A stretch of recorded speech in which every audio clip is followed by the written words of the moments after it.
Hi, my name is Greg Dixon, and I'm in the Department of Political Science and Planning here at the University of West Georgia, and I'm here to talk about what I did this summer. And one of the fun parts about my summer is I got to travel a lot, went to lots of different programs around the country, and did a lot of really interesting things, at least interesting things for me as a political scientist.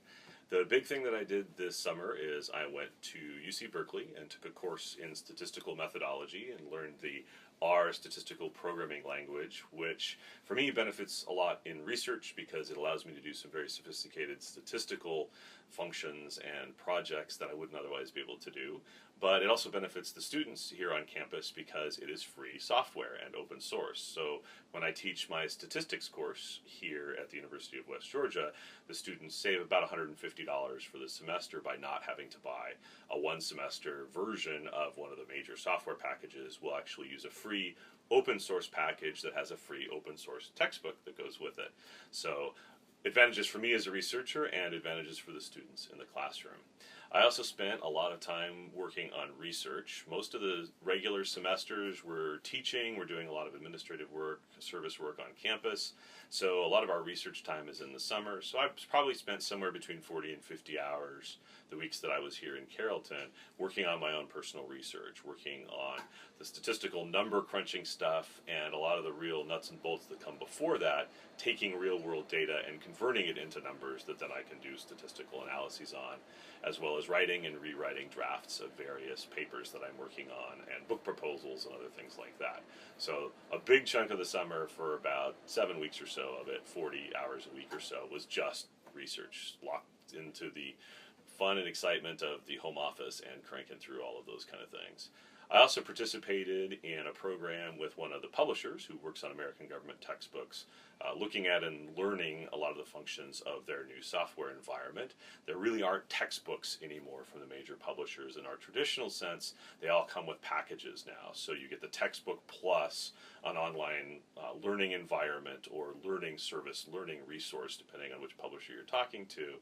And what we did essentially in San Francisco is walk through a lot of the dimensions of what's coming as improvements, what kind of things the student experience is going to include in the future, to sort of see how the publishers are adapting to the needs of students, which was really funny because in this particular case, Cengage is the publisher that brought me out there to go through this, actually paid employees of the company, senior marketing people, to follow students around on campus in the spring with notebooks, seeing what they actually did in their day-to-day lives. And so there was a really fun part where they had drawn these sort of days in the life out in pictures and cartoons, and so it's kind of funny to see. Wake up, 5 minutes, eat breakfast, 45 minutes, check Facebook page.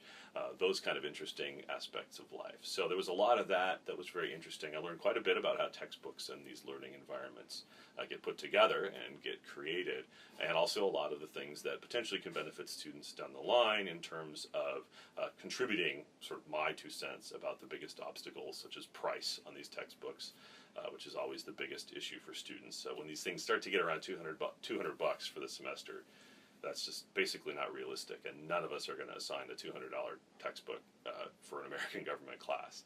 So we try to convince them to get as close to $50, $75 as we can, depending on how good the learning environment is that goes along with it.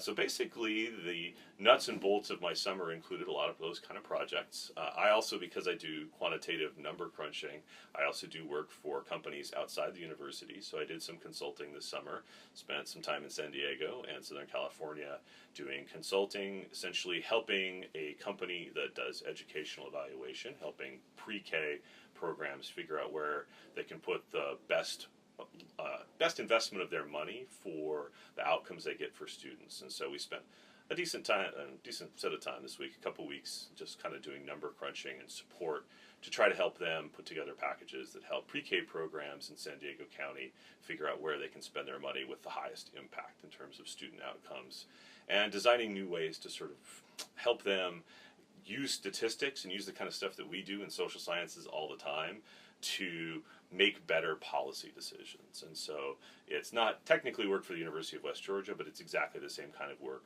that we typically do in the social sciences, just applying it in a very policy-oriented sense.